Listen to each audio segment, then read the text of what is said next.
Hey everyone, welcome back to the District 3 podcast. My name is Irvin. Joining us today on this episode 324, we have with us Shayne McKinney, who's running for mayor of Fort Smith. Welcome to the pod, Shayne. I'm honored to be here. I really am. Thank you for reaching out to me. You were very fast to work with us and to say like, hey, like I'm down. We wanted to talk to you about your campaign for mayor here in Fort Smith. We also wanted to talk about you being, which I'm not sure if you claim to be a vampire yourself or if that's something, a title that people have bestowed upon you. Some people seem to think I am. Some people have thought that about me for a very long time. Why do you think that is? I have no idea. Okay. I got bitten by a bat about 15 years ago. Mm-hmm. It bit me on the finger, drew a little bit of blood, and a couple of years later, people started thinking of me as a vampire, and okay. Things progressed until eventually a news story comes out that says that you're a vampire, and then, well, here I am today. You know, I heard about you. I think it was an article. I saw an article. They used a cool AI picture of you. I'm not sure if you've seen it. I think it was like three different candidates running for office in Fort Smith. Oh, on the social media, yes, I have. Yeah. Excuse me. Yes, I have seen that. What'd you think about the picture? It seemed all right. It wasn't a terrible likeness. I thought it looked pretty cool. Yes, the picture, I believe, may have come from a newspaper article that was written about me at some point and been altered by the AI. But yeah, it worked out. It's AI is an incredible tool that can help us to accomplish so many good things. Mm-hmm. But like any tool, if you have a hammer, you can use it to build a house, but you can also use it to bust somebody in the head. There's lots of bad things that could be done with the tool. So it's just a tool. How we use it is what determines. What do you think are is there any negative aspects of being labeled a vampire when you're running for office? Anything that you've kind of stumbled upon or like people have been like maybe not taking you seriously in this race?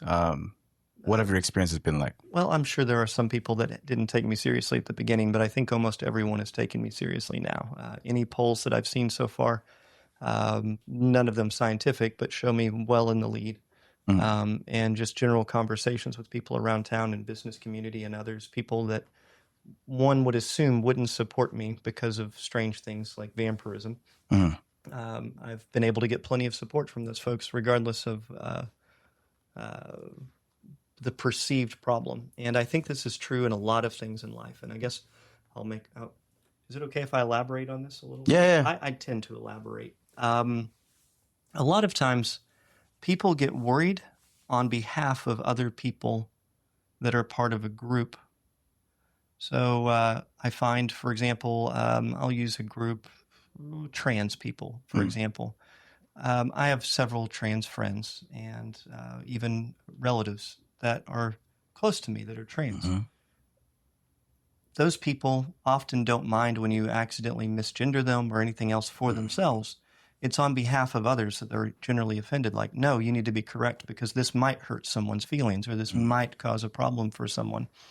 In reality, most of them I don't feel like get bothered by that so much. Unless you like you misgender them multiple times, right? Multiple times, yeah. Or and I've definitely seen that occur, and I don't really want to go down that direction too far. What I'm saying is, I suppose a lot of times people worry about the vampire thing because what will other people think, not because they themselves have a problem with it. I can see that. It's on behalf of these other people that they think will. So that's their judgment towards others' ability to accept something that leads them to feel like they themselves will have. And I find that to be the case on many, many other aspects of life. Yeah. And one thing I forgot to mention is that we're in this beautiful room. Can you talk a little bit about where we're at? So this is one of the houses that I own here in Fort Smith. This will be a Dungeons and Dragons themed Airbnb when I'm finished. Okay. But for right now, I use this as my studio space, and I also live here while we're working on finishing out a few final tasks here. And you said it was like built in the early 1900s? Yeah, about 1905. Okie dokie. It's a very beautiful spot. I do also want to talk about how we got here. Like, how did we even start talking? I made a TikTok pretty much hinting that you were running for office here in Fort Smith. I think it said something along the lines of like acknowledging that you're running for office in Fort Smith, but that you're low key also a nice person. kind of based on what I see on You also TikTok. made a TikTok that implied that I'm a vampire, and you thought that was Yeah. funny.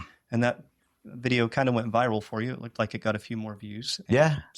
several people tagged me in it. And this is a perfect example of the vampire connecting us together. Had I just been a guy in a vest and a tie running for mayor, me and you would not be talking right now. Yeah. I thought it was so interesting because, you know, I was making that video, one, to be honest, and saying that, like, watching your videos, I thought that you seem like a very nice guy, very chill dude, very common sense kind of person. And then people started commenting and said, "Oh, like, I know Shane. I didn't even know your name was Shane, right?" And they were like, "Oh, I know Shane. He's actually a nice guy. I've seen him here. I've seen him there." And then you shared it, and the reason why I knew you shared it is because someone commented and was like, "Oh, he reposted." And then your people started coming over the video, and they were like, "Shane's like the best landlord. I've rented from him before. All these different things." How did that make you feel that people were like vouching for you on someone else's video? I have the best followers. I started TikToking about 2.5 years ago, and I just wanted to correct some misinformation. There are a lot of millennials and young folks that really believe they'd never be able to buy a house. They think the market's different than the way grandma bought a house and the way mom bought a house, and I'm just never going to be able to do that. And that's entirely false information. And it's many times empowering a person to just accept their fate and say, I'm just going to rent forever. I'm just never going to be able to do this. And I wanted to counter that information and share with people how I bought. Last year, I bought 3 houses with no money down and no credit. Literally every single person that's in the United States could have bought those houses legally or illegally. It would have been irrelevant.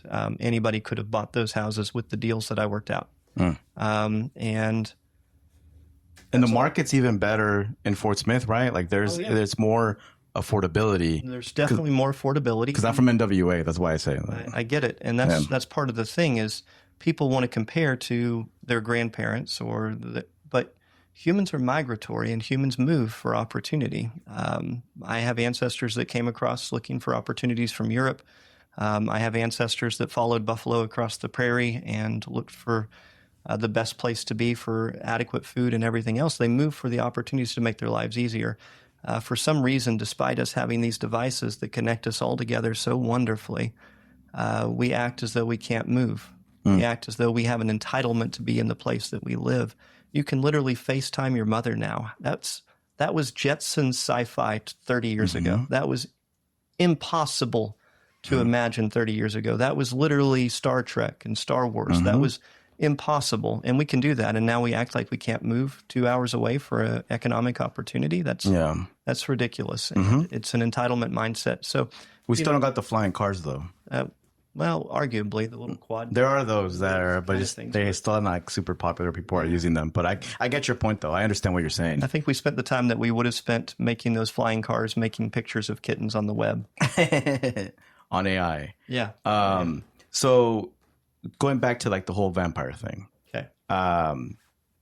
Is that something that you're gonna use in your campaign? Like, are you gonna emphasize on that when it comes to like campaign material, advertisement? Anybody that wants to donate to my campaign can make the check payable to Vampire Mayor, and that's what my bank account name will be. So that's a yes. I can assure you that yes. I saw that video where you went to when you went to register everything, and you. I didn't intend to make that the focus, and it's not the focus of my campaign, but it's obviously a thing that connects me to other people, and it creates interest from your guests as well as others. So I will take advantage of that opportunity. I like that video because you showed kind of the process of, you know, registering the business for your campaign and so people can donate and stuff, because a lot of people don't do that. A lot of people don't show the process. And sometimes it's even kind of like it seems very scary to even start that process and to know how to even go about running a campaign. I think our ruling class that has existed in this country, and I use the term ruling class specifically for that, like it to seem intimidating and impossible for normal people to do so. They don't want normal people to feel empowered to run against them. And I think that that's something that needs to be combated, much like being able to buy houses. How do you do this with no money? How do you do this with no credit is important to me. How do you run for office? How do you change something in your city? If you have a problem, with your government, how do you change that? That's something that we need to empower everyone to Mm-hmm. be able to do. So let's talk about your TikTok journey. When did you start making videos on TikTok, and how did they look at the beginning? What kind of videos were you Well, doing? you can scroll back to the beginning ones. I never deleted them, but when TikTok was brand new, it happened to coincide with a plan that I'd had for a while, which was to sell my house in Van Buren, and it went viral. And I'm an internet marketing expert before I got into real estate investing, so I understand how to reach people online. So my house I sold with an S*X dungeon in it. And we advertised it online, and we got to the point that people were stopping in front of my house every day to take selfies in front of the house to prove that they were in the neighborhood with this house. It was millions of people saw this house for sale in Van Buren, Arkansas. The Wall Street Journal did a newspaper article on it. The Miami Herald, all these different newspapers were interviewing me. Podcasts from New York. It was the top 5 most viewed homes on Realtor.com. It was wild that this little house in Van Buren, but it was because of the marketing as well as the interest Mm. in that. And TikTok being brand new at the time, I made some videos on TikTok to help with that marketing effort. And then I didn't touch it again for several years. Did it like at what point did it actually like blow up for you? Did you see it blow up? So I started again about 2.5 years ago trying to combat some of that misinformation about buying houses and kind of sharing some of the information about being an Airbnb host or a landlord. And people went follow me live while I was cleaning toilets in my pirate house and just talking about what landlord work looks like, because it's a lot different than Lamborghinis and the things that people picture. A lot of times it's crawling under a house. I did a video today where I crawled under a house and took care of something. So getting that real side of things, there's a lot of people that want to educate you on how to invest in real estate, and they just want to focus on the sitting in the office, having other people do all this work for you, which is not realistic for most people. That's just not a realistic way to approach it. Most of the time, you need to get your hands dirty, at least for the first few years while you're getting started. So I wanted to bring that reality about, and people liked that. They got on it. It probably was 6 months in, maybe 8 months into doing it before I was monetized. And now we're sitting at about 500,000 Yeah. followers on TikTok today. But last year I would have had a little over 100,000 at the same time. So we've gone up 5 times nearly in a year.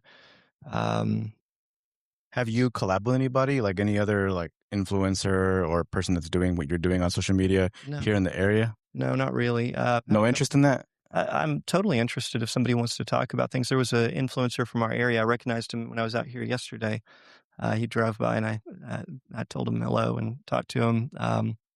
I'm going to an event tonight that one of our local social media creators are doing, but um, hmm, I I don't know. To me, when I'm with somebody, even right now, I want to respond to the things that you're doing and work with you on it. Mm, Your content works because of this. mm-hmm, I don't want to overpower whatever it is that you're doing. I don't want to take control of what you're doing. I don't really want to feed off of that. I've had another local influencer that needed help with a fundraiser, and I helped promote that fundraiser. Something like that I could be specifically helpful on. mm. And if I could help somebody to maybe grow a following for a good reason, I would definitely help to do so.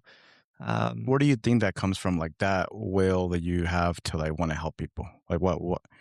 Like obviously, there are good people and there are bad people in the world, but sometimes I feel like there are things that mold us in life that make us want to help people. I know I feel that way too. But what is it for you that makes you want to help others?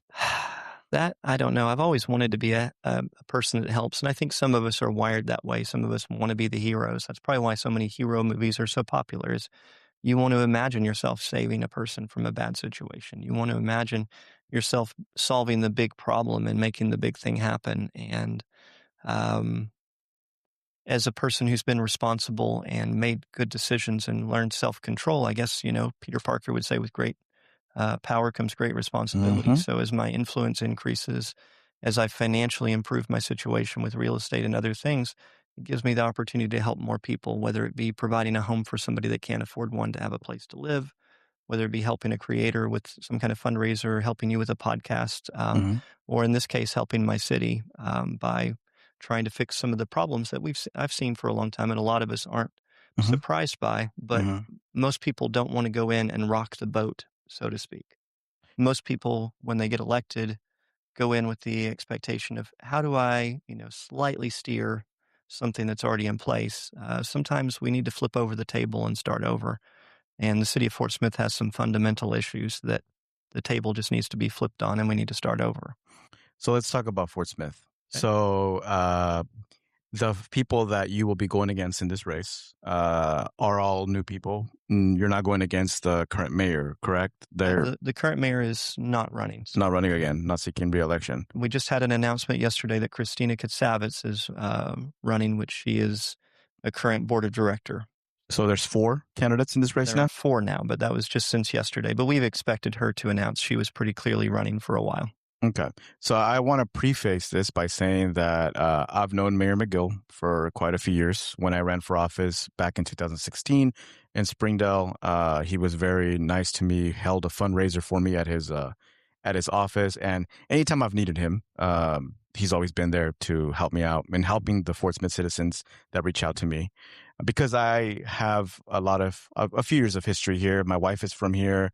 I come here every week to Fort Smith. I'm one of those people that's constantly defending Fort Smith because in Northwest Arkansas, people have egos and they'll say stuff like, "Oh, why are you going to Fort Smith?" or like, "Fort Smith is dying," all these different things. There's some truth to maybe like there can be a lot of improvement, right, in leadership. And I kind of want to know for you, when was that point when you said to yourself, maybe running for mayor of Fort Smith is a good idea? I generally try to frame a answer in the most positive way I can. That's just my thing. And unfortunately, this isn't something that's easy to frame in a positive way, but I'm going to try. So I don't want this to come across as negative. And also to be clear, like George McGill has helped me with a couple of issues within the city. I want to explain our government type before I answer that question. Yeah. So Fort Smith is not a mayoral form of government. We are an administrative form of government, meaning the mayor doesn't actually have any power whatsoever. He can't hire, he can't fire, he can't do all the things you think of running a city that a mayor should do. We are ran by an administrator who is appointed, and the administrator's main focus is what the mayor would normally do in a city. The idea being you'd have a professional administrator instead of a mayor. The problem with this is the administrator inevitably becomes interested in maintaining their job for as long as possible, but they don't get challenged on the job every 4 years. They don't get challenged every 2 years. They have these as long as they keep their head down and don't rock the boat, they get to maintain their position indefinitely. A mayor has to come back to the table every 4 years and remake that case of why should I stay with this job? And that means they have to be proactive within the community and understanding the community's needs as they change over time. That leads to more likely we're going to have people that are causing problems fired because they're causing problems. More likely we're going to have those things corrected when those corrections need to be made, because if those continue to become worse, that puts the mayor's job at risk. The city administrator doesn't want anyone talking about them or even thinking of them existing. So anytime they eliminate a job or anything like that, that brings attention to them potentially. And so it's the opposite of what we need. Also, the mayor still is the figurehead leader of our city. So the mayor McGill will be sent to go represent us in Singapore, represent us somewhere, and try to make deals and make stuff happen, but then come back here with no power to follow through with those things. So it's very confusing when a business is trying to work with our city and the mayor has come in and said, "Yeah, we want you in Fort Smith." And then the mayor has to come back and start asking an administrator and a board and other people to make any decisions around that. And the mayor is a part-time job, really. And it's got like one of the lowest salaries in the entire state. I think it was like less than 11,000, I believe. I think it's more than that, but it's not much. It's definitely a part-time gig. It's not something you can raise a family on or anything like that. So usually it's like people that have power, that have money, that get that position because they can kind of live off. Well, we've had school teachers that have done it for a while. One of our mayors when I was younger was Ray Baker. He was a full-time school teacher while he was mayor, and he'd have the school teacher salary, and the mayor was it's a part-time job. He worked full-time teaching all the time, and the mayor, he could do in the part-time work, which is not the way the city needs to be ran. Our city is big enough now. It needs to be ran like a real city with a real mayor making real decisions. Do the city council people get paid more than the mayor? Yes. No, I think the mayor, I do believe the mayor does make more than the city council people members. But it's kind of the same as in other cities, what the amount is that the city council people get paid, kind of like what the mayor's getting paid here in Fort Smith. Yeah, they're So it's they're like not paid part-time, enough to kind of. be full time, no matter what those positions are. They're part time jobs. Do you think that system would ever change here in Fort Smith, so it wouldn't be that way, or is that something that you can do? That is entirely the focus of what I'm doing. And I'm going to make this announcement next week, but I don't know if this will air next week or It'll not. air next week, next So- Wednesday. Okay, that's actually the day that I'm planning to make this announcement But public. you're also doing. You're also live on TikTok, I so be know. careful. Well, it's okay. And I've talked about this Yeah. publicly before, Yeah. but I haven't made it like an official announcement. Mhm. So I've got attorney review right now happening on a petition to change Fort Smith from a mayoral or from an administrative form of government to a mayoral form of government. So Mm. we're going to be gathering signatures. It'll take 2,619 registered voters to get a vote on it. The same Very time doable. that I'm running. And I've collected over 28,000 signatures on a petition before. This is not going to be a problem. And we will have a vote the same time as I'm running for mayor to change our government from an administrative form of government to a mayoral form of government. That change will include significant changes for the city of Fort Smith. Strangely enough, that'll be for the next mayor. That won't be for who's elected this time. Mhm. So I won't have those powers. I'll still be a ceremonial mayor, just like current. Mhm. However, we will be setting the message and setting the stage and helping to facilitate the transition to becoming a mayoral form of government for the next mayor. How do you think they'll be received by leaders in the city? Some leaders are in favor of it already. Most of them that I talk to are in favor of it. We know this has been a problem. We haven't even been able to hire an administrator in the last year. We've been searching for we can't even find an administrator that wants to come here. We aren't getting the top tier administrators. We know that. Like it's already, there's plenty of people that understand this has been a problem for a long time and needs to change. And I'm getting support from the business community. I'm getting support from local political leaders, from many people are supporting us on making this change. It really needs to happen. It's needed to happen for a long time, and it needs to happen. So going back to why did I decide to run for mayor?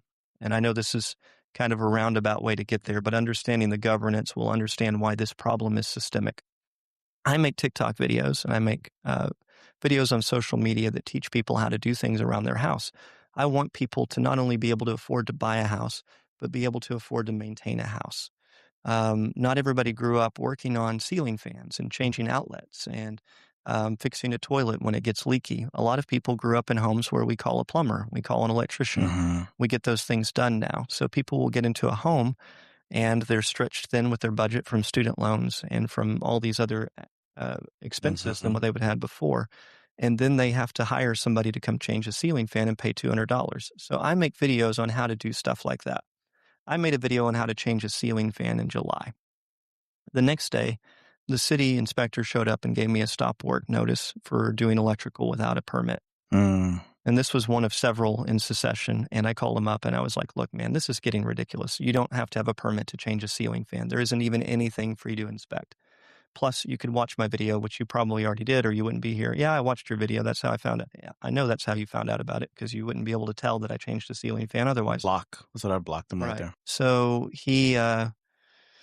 I call, the mayor, I call some other people and I even call the city administrator. I say, look, you need to get these guys off my tail. I'm teaching people how to do tasks that need to be done.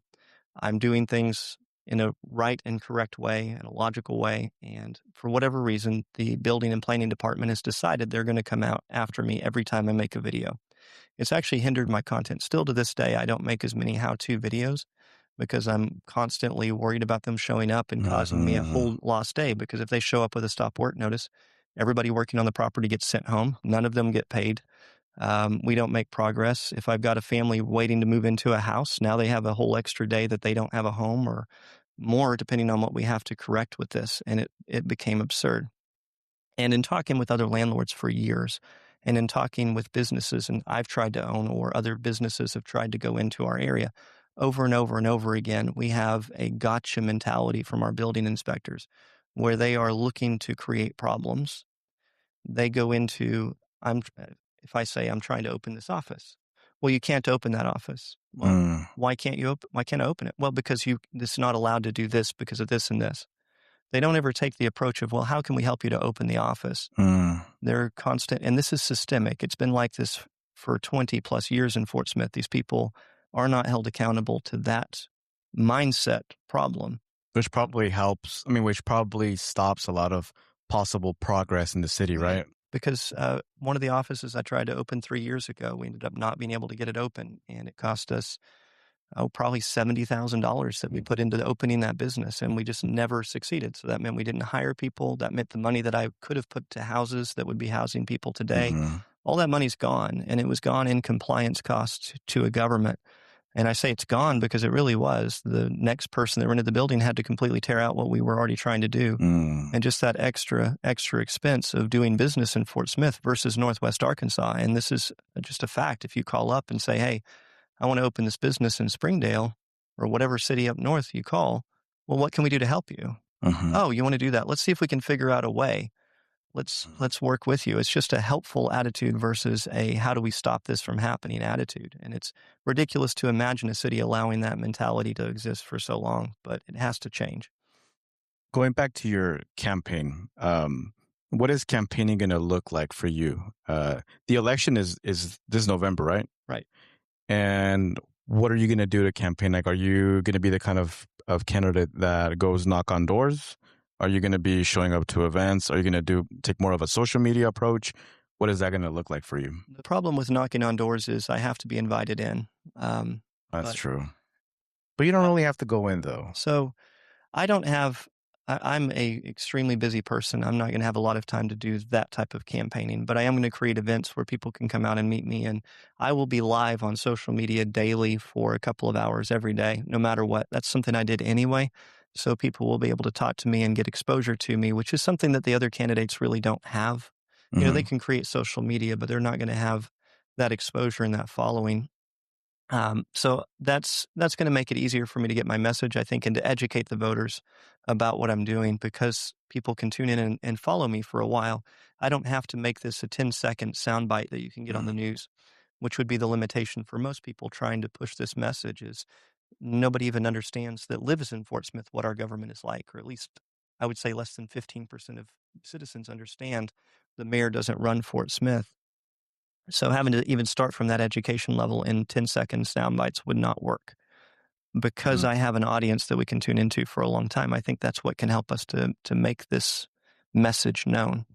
And this is a nonpartisan race, Correct. right? Correct. But you seem like someone that's very open, welcoming to immigrants, to every community. That's kind of the vibes that you give off of. So right? That's I'm who you are. I'm a conservative leaning or libertarian, really, but I'm libertarian. So I would fall on your Rand Paul style Republican would probably be the closest. If you're politically astute to recognize those folks, would probably be the closest people to my style of thinking. It's still not quite, but that's in the ballpark. So I truly, I love people and want every person's rights protected, no matter who they may be. And I think when people's rights are being infringed, that is a crime, and that is awful. Now, obviously, we have criminals, we have issues that have to be taken care of. Nobody's foolish enough not to recognize that. But I do believe that each person should be treated as an individual and protected as an individual, regardless of their background, regardless of how they got to the position that they're in. They are a human, and I believe in the idea of the Declaration of Independence, which is they're endowed by the Creator with certain unalienable rights. And I think it's interesting that we use the word unalienable when we're dealing with illegal aliens as the problem, but unalienable rights implies it exists regardless. Yeah, let's talk about that. So today, while we're filming this, about an hour ago, Northside High School and Southside High School had walkouts in protest of ICE activity in Arkansas. Students walked out of the schools. And here in Fort Smith specifically, a lot of the immigrant community is concerned, scared. Specifically, the undocumented community is scared and concerned. Would you be a mayor that immigrants in our community in Fort Smith, I say our community, but I'm not from here, right? But I'm still part of this community because I come here a lot. Would you be a mayor that's welcoming to immigrants, that immigrants can vote for you knowing that you're not going to be, persecuting them or doing things that harm them or that separate families and scare families and intimidate families that are immigrant families? So I absolutely support our immigrant communities here.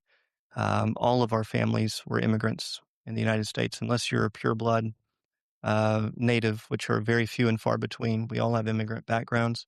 I think it's very sad for the communities to feel unsafe in the communities now, and I think that that's tragic. And they do a lot of positive things and a lot of good work. The mayor position doesn't offer any ability to help with Mm. that in Fort Smith. Largely, the type of Yeah. government we're had, even if I wanted to, there would be no power that I could have. So I don't want to paint a rosy picture of, come, I'll protect you. Like I don't have the ability to do so. Um, I, but I am sympathetic to the cause.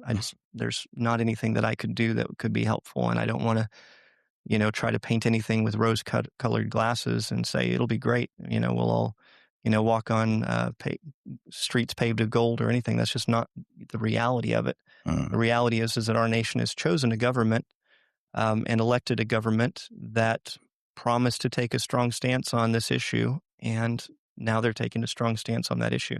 And Mm. that's and I think there's a lot of support against that now. I think a lot of people are seeing what's happening from that and are starting to say, wait a minute, I don't know that we really wanted what we got. And I Mm. think there's a lot of questioning for that, and I'm hopeful that that's the case.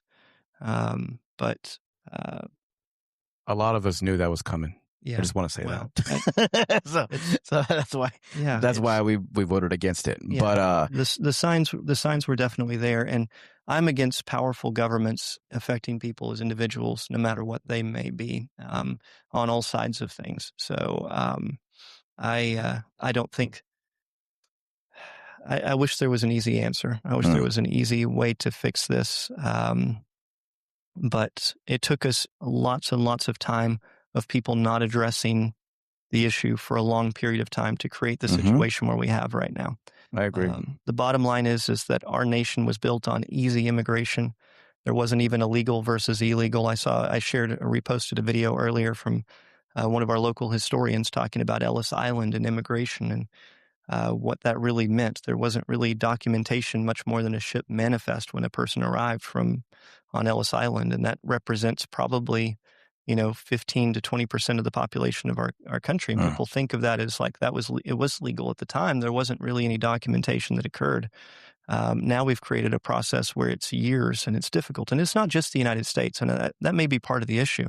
This is true if you want to immigrate into European countries. You have to go through sometimes years and years of paperwork. You have to be certain ages. You have to have certain financial backing in order to immigrate.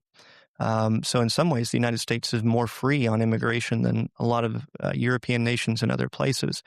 But we haven't simplified the process to be able to accommodate the workforce that we need. And when I say we need, I'm trying to hire people to work on my houses. It is really hard to find people to work on houses.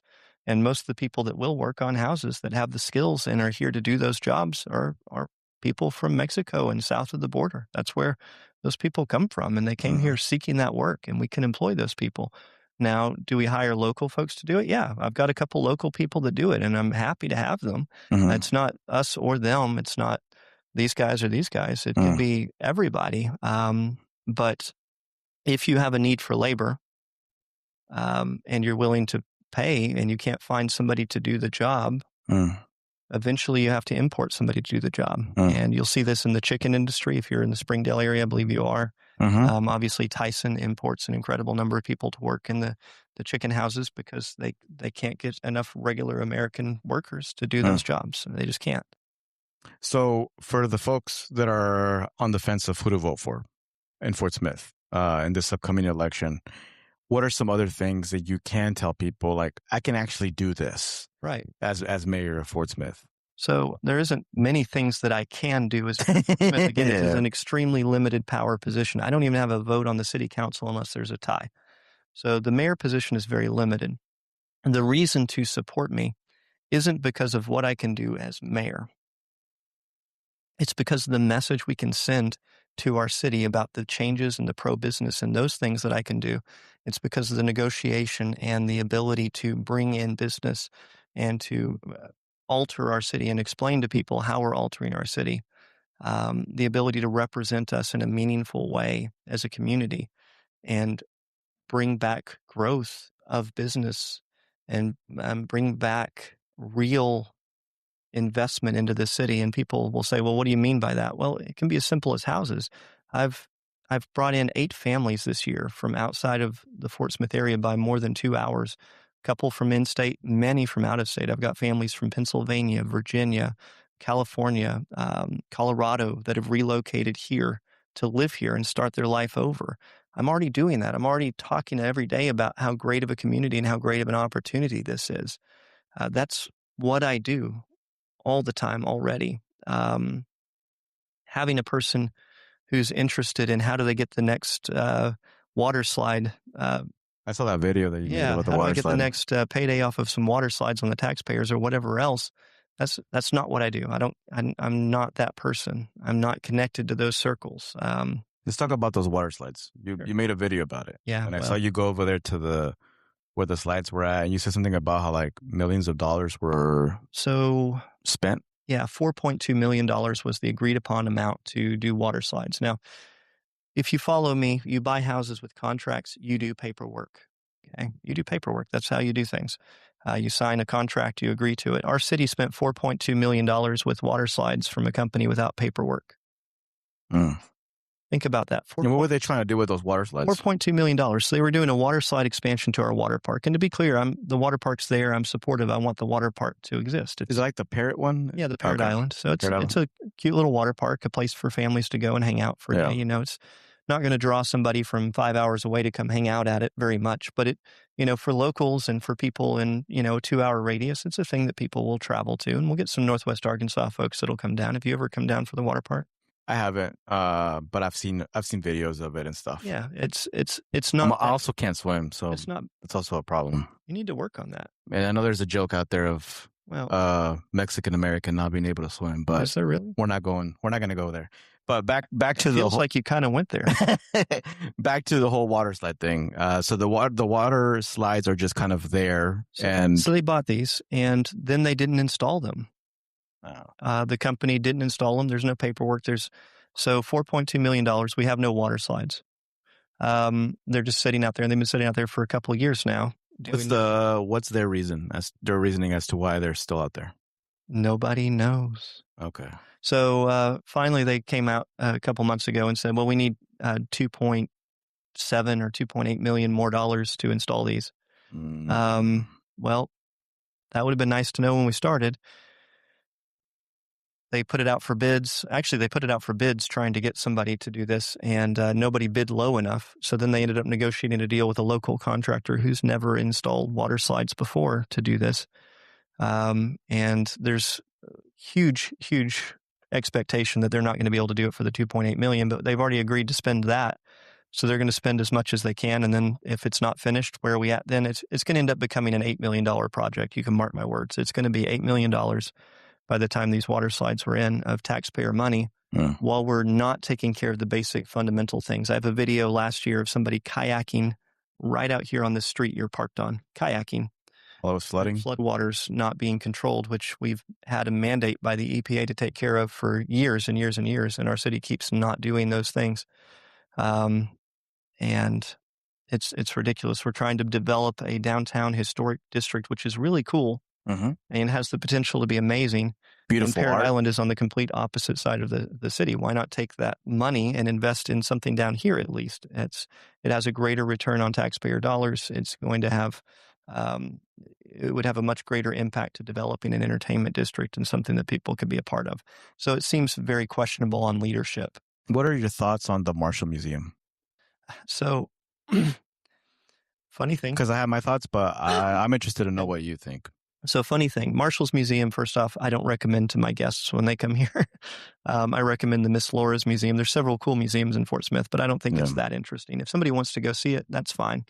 But before that came to Fort Smith, I was in the business community then, and I was literally a part of the meetings that early on were trying to bring the Marshall's Museum to Fort Smith. So I was in the very first meetings when they talked about that. The company that I was working with ended up building a website for the U.S. Marshals Museum on the usmarshallsmuseum.com and bringing it to Fort Smith, like all that was done through the companies that I was working as part of. I was involved in some of the early fundraising meetings. I remember the very first meeting when the fundraising was coming in, and they talked about how much they were going to need for it and the expectation of it. But in hindsight, I really think that was a wasted effort, and I think we could have done a lot better. I think there were a lot better uses for our city than that. And not to say that there isn't some interesting history there. I just don't know that it justifies an entire museum like that. And it's kind of boring. I don't think it's very well executed.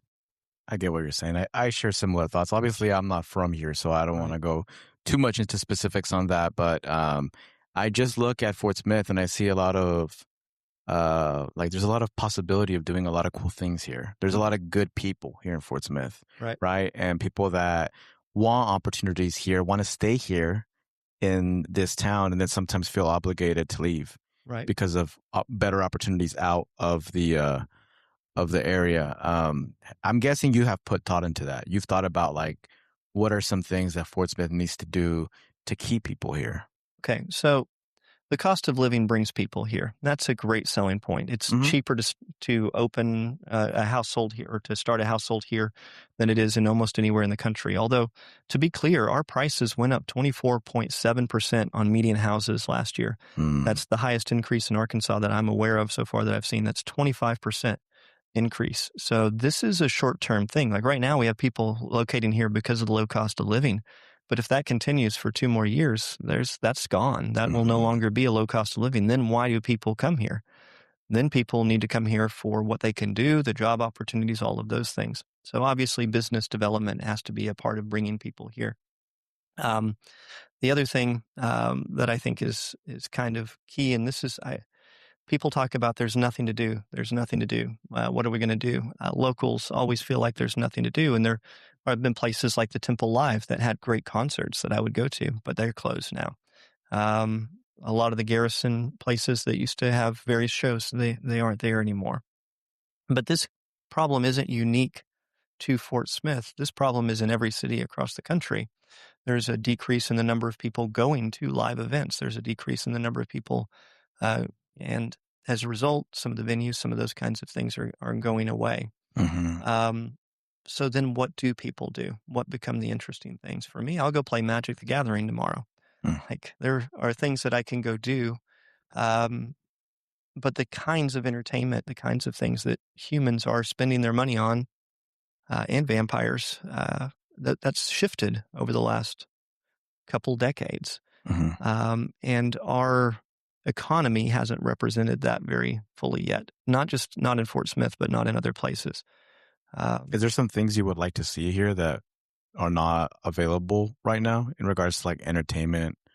Anything that you can think of? Well, there'd be many types of entertainment that I would enjoy seeing, concert venues that are more weather controlled, that you could have a big enough concert for some things. We have the convention center. We have a couple places, but I feel like we could probably use some more large event centers. In reality, again, I'm libertarian leaning. These are the responsibilities of businesses. In my opinion, it isn't the city going and spending money to make this happen. It's how do we attract a Walt Disney company or somebody that invests in things people do? How do we attract somebody that knows how to get the people of this generation that now don't do things? How do we get those people out? That's the answer. Government, I don't know if you've noticed, they're bad at things. So you ever go, government isn't even good at getting me tags for my vehicle. Government isn't good at enforcement of existing laws. Government is incredibly inefficient. Why would we want them being in charge of what we're going to be going out to do on a Friday night? Why would we not want the individuals that are good at it? The people that are good there. What's the advantage of doing that with government? I guess let me turn that question on you. What would be the advantage of government leading that versus individual companies and people leading that? Yeah, I think it's best for businesses, and I like to challenge, people here in Fort Smith to create cool things, right? For them to create what they want to see, right? I, as an individual, have 4 Airbnbs that are heavily themed and destination-y for people. And I have people literally coming to Fort Smith. Like there was a person on a road trip They were in Roswell and they were going to Virginia, and they didn't need to come through Fort Smith. They went 3 hours out of their way to come through Fort Smith in order to stay at my Star Lab, my science fiction themed Airbnb. They thought it was a cool destination. They saw it online. They didn't. I created a destination in just a place that people stay overnight. I saw that one where you have like a coffin in one of the rooms. Yeah, the Vampire Den Airbnb. What's in there, by the way? What's in the coffin? You didn't show in that video. You'd have to stay if you want to see. Okay.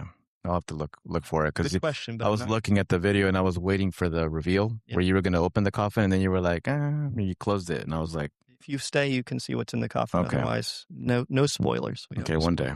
What other themed Airbnbs do you have? So we have a garage, a chop shop. So this was literally a chop shop that people would steal cars, take them there, process them, and part them out or sell the cars.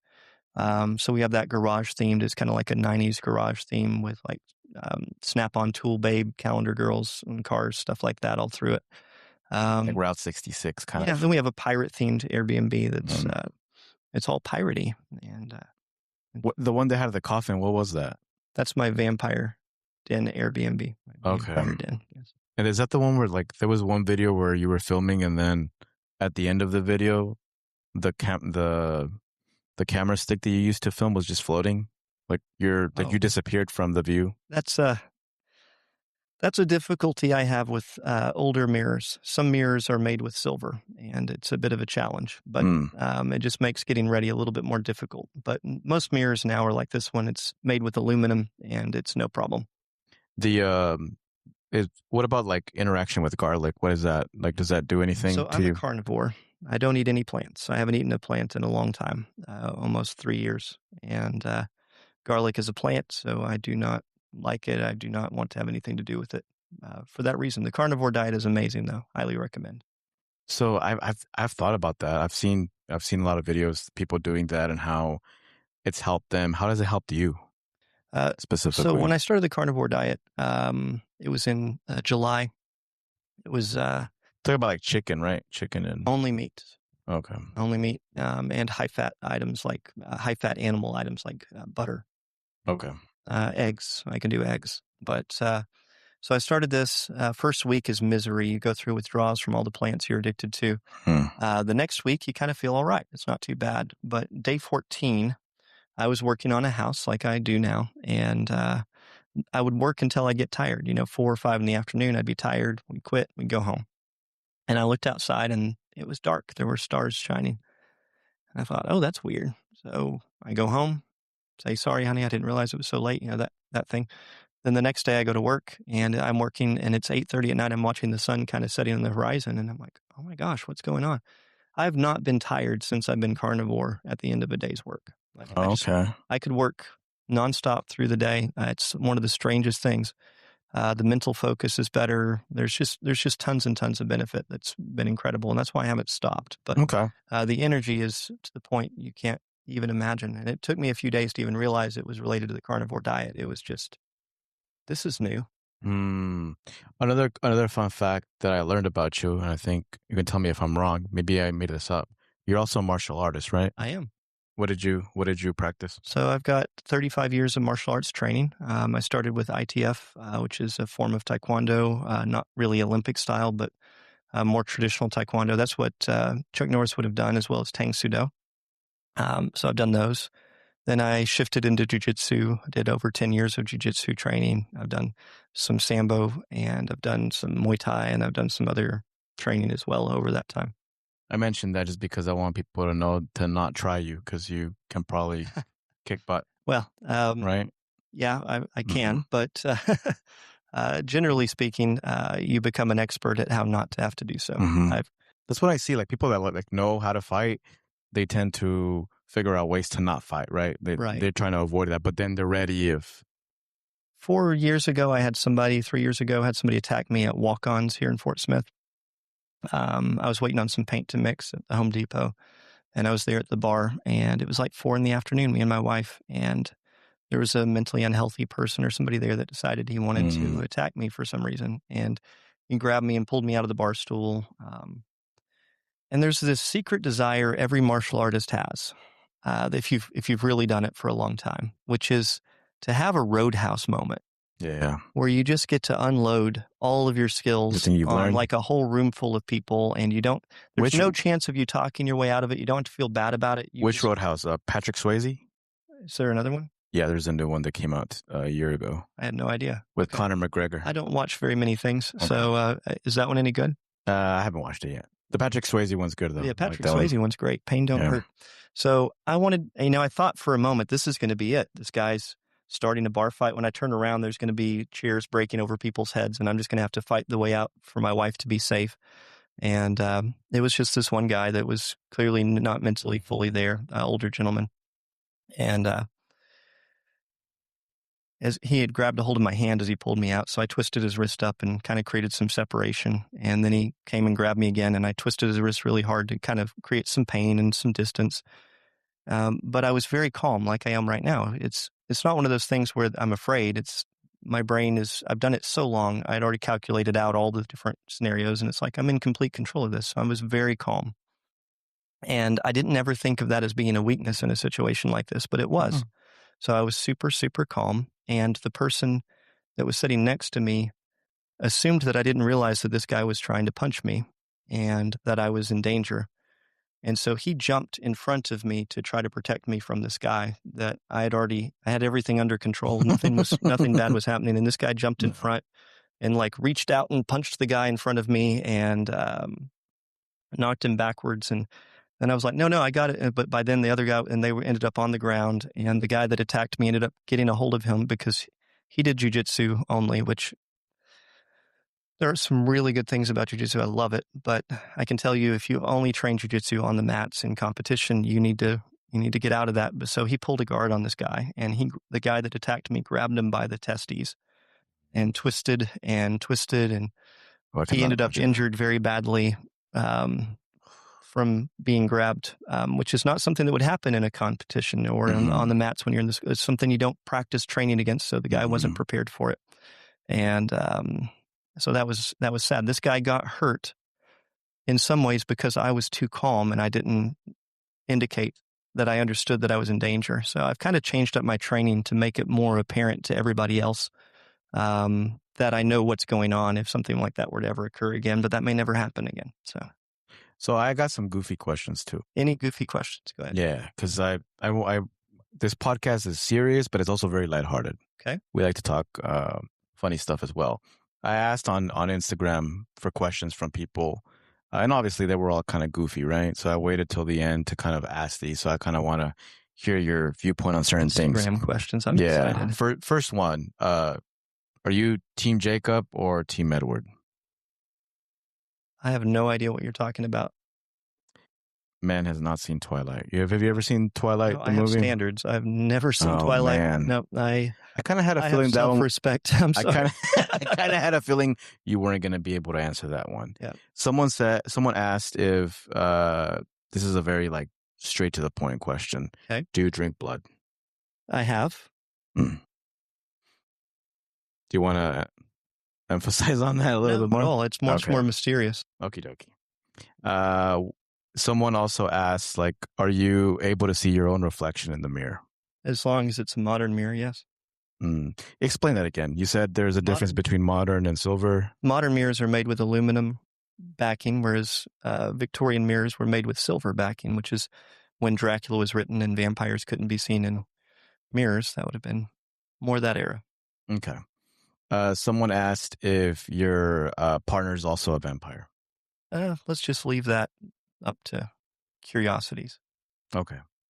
The other question that I got was, do you have capes? Do you own capes that you wear? 2 hanging up right there. Good question. Are they like any kind of special type of capes, or like how did you get those? Amazon, or what did you buy those Amazon. at? I mean, where else would you buy capes now? You don't buy them at Walmart. That's true. I mean, unless it's like Halloween season. Maybe a Halloween, I guess. But yeah, no. I think they're Amazon capes. Someone asked if you have other vampire friends. And what do y'all do when y'all hang out? I don't really have any other vampire friends that I can think of. So, is there any other vampires in Fort Smith? I wonder. I'm sure there are. I feel like Eureka Springs, you could find vampires and like witches and stuff. I would imagine so. I'm sure there are others in Fort Smith. This is a thing, okay? Let me ask you. Let's rephrase some of these questions and make them less goofy, okay? Okay. I entertained you, so Yeah. do you go hang out with other humans just to do human stuff together? Yes, I do. Are you sure? Yes. So you are like, hey, you're human, I'm human. Let's go hang out. Do you ever have that conversation, Yeah. Sometimes. or do you just go hang out with people and not even give it a thought? Depends who you're hanging out with, but I get where you're going with this. Well, what I'm Yes. saying is, like, it's not even something you really think about. You don't really go out of your way. You don't know all the qualities about the people that you're around. You just go with the people that you enjoy and do the things that you enjoy doing. Mhm. Um, That makes sense. yeah. So you might have hung out with other vampires. You just don't really notice. You just hang out with people. That's Yeah, kind we're of just what you out do. doing whatever we want to do, and yeah. Someone asked, do you dress up for Halloween? If so, what do you dress up as? So I went as Gaston, and my wife went as Belle this year. Uh, So I had a great video of me dressing as Gaston, and that was awesome. He's my spirit animal. He so was the hero of that story, you know. what?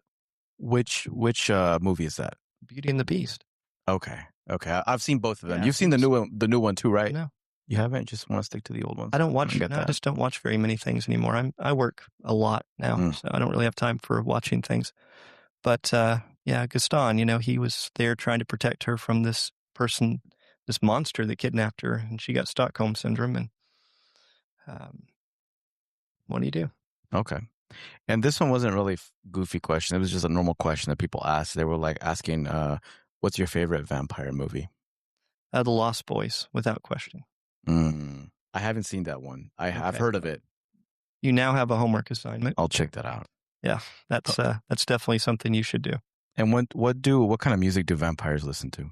I listen to almost anything that isn't I didn't say you. So you're a vampire then? I wasn't talking about you, but I said vampires. I don't know. Okay. Good one. That was a sneaky you question. kind of call yourself. I feel like I got trapped here. I didn't say anything. But for the folks listening, once again, you're running for mayor of Fort Smith. Elections are November. What day is that? November 6th, November 5th? One of those days, right? November 8th? I don't actually know what the day is. I probably should know the day, but I figure it'll become more relevant when it gets within a month or so. So people don't have to vote in a primary for you. They can vote. They'll have to vote in the general election. Mm-hmm. And I'm guessing you're going to be very visible in the next few months where people can come and ask you questions, not just on TikTok, but like in public, town halls. You seem like the kind of person that's going to show up to the mayor debates. Yeah. Anything that, any opportunity we have, I will be there if at all possible. You know, I obviously have lots of different projects going on. We're filming a movie in April and some other things, but provided I'm in town, I will be available. And if anybody is a critic of me or wants to be critical of me for anything, if you send me an email to shaneisgreat@gmail.com, include the word coffee in the subject line, I will be happy to sit down and we can do a live video and you can ask me all the questions and put me on the spot and teach me why I'm wrong, because I don't think I'm perfect. I think I'm flawed. Mm-hmm. I think all of us are flawed. And that means that I could be wrong about things. And that means if you can teach me something that I'm doing wrong or that I'm incorrect on, I'm open to change. And I think that is something that for whatever reason we don't value in politicians anymore. We want a politician that is exactly the same and will not change. But like if new information comes about or things don't work out the way you expect and water slides cost more than you think, you should be able to backpedal and say, you know what, never mind. Let's just sell the water slides off, cut our losses, and not spend millions more. But our politicians get committed to go down a road and then they can't change their mind. Mm-hmm. They have to double down on their mistakes.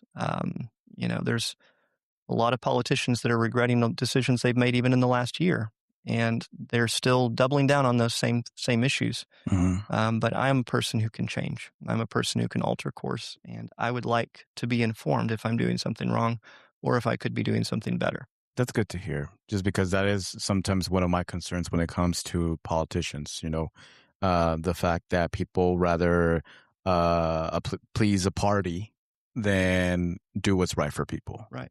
And being the kind of person that if you hear new information and it seems valid to you and it's backed by evidence, that you're able to change your mind is an important characteristic of a good leader.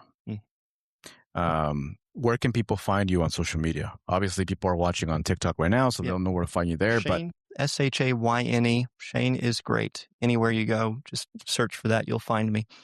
And do you have a website yet? I have one that's halfway finished. It may be finished by the time this airs. Okay. So it would be vampiremayor.com.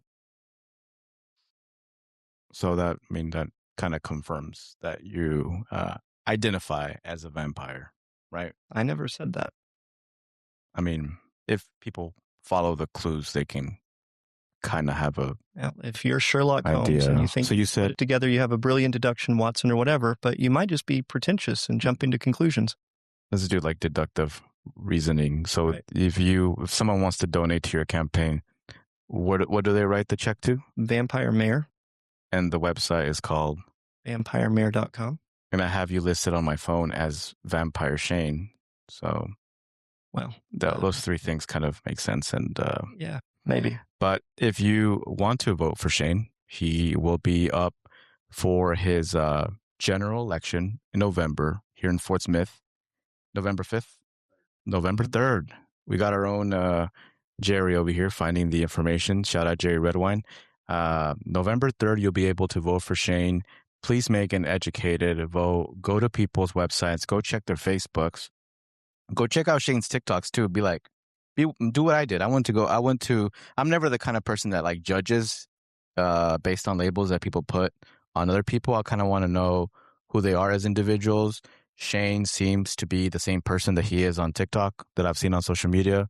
I don't think there's anything fake about him. He's very clear with what his intentions are and what he wants to do. So I hope that you really consider his campaign, but go look at everybody else's social media. Go look at everybody else's websites. That way that when you go to vote on November 3rd, you know for sure that you made the right decision. But I think people will be very pleased, to hear who you are as an individual in this podcast and when they start following you on TikTok.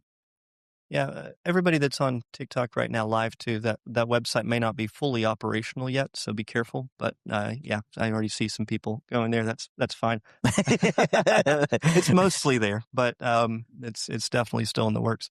For a person who spent 20 years of his life building websites, I'm a little slow to get to my own. I feel that. That's what happens sometimes. It's like our own things that we take a while, but many of my tenants live in better houses than I live in because I finish theirs before they move in. And within mine, I'm always in a project. Just the way it is. Well, thank you so much for your time, Shayne. I appreciate you being here and for making this work. Very last minute, but we're here and hopefully people got to know you more and hopefully people support your campaign. Well, appreciate you very much. And also, I'm really glad you kept an open mind. I didn't know what to expect with your little video. I thought it was funny. That's why I shared it. So I appreciate your sense of humor. For me, it's never bad intention. For me, that's why I mentioned in the video at the end, I was like, below key seems like a nice dude. Because that's what I thought. I was never the kind of person that was like, oh, this person's just not taking it seriously. No, I went to your videos. Like you actually put thought into a lot of things. So I appreciate you for that. And I know that several people that will be listening to this podcast or watching it live on YouTube as well will also see this and say, hey, this is someone that I should vote for. Vampire gimmick or label, whatever it is, aside. They so see it's a you. Gimmick now. Not for you. I'm just saying like for people. Oh, okay. People will. I'm just saying that if I were Sherlock Holmes, I would say, aha, it's a gimmick. You see, that I'm not a vampire. Yes. Smooth. But people will be able to vote for you in November. But I appreciate you being here. Thank you so much for allowing me to come to your house and record. For everybody listening, that was Shayne. He's up for election once again in November. So if you feel that he's a good candidate for you, make sure you vote for him. But that's the end of the episode this week. This is Irvin with the District 3 podcast, signing off.